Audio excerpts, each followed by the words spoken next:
చెరువు FTLలో ఇల్లు కట్టుకున్న సీఎం రేవంత్ రెడ్డి అన్న తిరుపతి రెడ్డికి హైడ్రా నోటీసులు ఇచ్చింది. ప్రతిపక్షాలను వేధించేందుకు, పారిశ్రామికవేత్తలను భయపెట్టేందుకు హైడ్రా పేరుతో హంగామా చేస్తూ రేవంత్ సర్కార్ సొంత వాళ్లను మాత్రం వెనకేసుకుంటూ వస్తుంది. పలువురు మంత్రులు, ఎమ్మెల్యేలు, ఇతర ముఖ్య నాయకులు 111 జీవో పరిధిలో ఫామ్ హౌస్లు నిర్మించుకున్నారు. కానీ వాటి వైపు హైడ్రా కన్నెత్తు చూడలేదు. తన కుటుంబ సభ్యుల ఇల్లు, ఇతర నిర్మాణాలు FTL బఫర్ జోన్ పరిధిలో ఉన్న కూల్చేస్తానని రేవంత్ రెడ్డి చెప్పారు. కానీ చర్యలు చేపట్టలేదు. సీఎం రేవంత్ రెడ్డి హైడ్రా పేరుతో ప్రజల అటెన్షన్ డైవర్ట్ చేయడం తప్ప తన వాళ్ల వైపు ఆ సంస్థలు కన్నెత్తి చూడటం లేదు.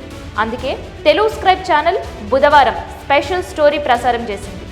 దుర్గం చెరువు FTL పరిధిలో రేవంత్ రెడ్డి అన్న తిరుపతి రెడ్డి ఇల్లు ఉన్నా ఎందుకు కూల్చేయడం లేదు, ఎందుకు బుల్డోజర్లు పంపడం లేదని ప్రశ్నించింది. తన ఇంటి భాగోతం మీడియాలో ప్రసారం కావడం, హైడ్రా పరువు గంగలో కలిసే పరిస్థితి తలెత్తడంతో బుల్డోజర్లకు బదులుగా హైడ్రా నోటీసులు పంపింది.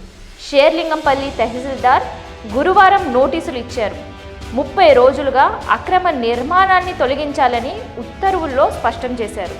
హైడ్రా నోటీసులు ఇవ్వదు, నేరుగా యాక్షన్లోకే దిగుతుంది అని హైడ్రా కమిషనర్ రంగనాథ్ చెప్పిన కొన్ని రోజులకే దొమ్మరిగడ్డలు వేయాల్సి వచ్చింది.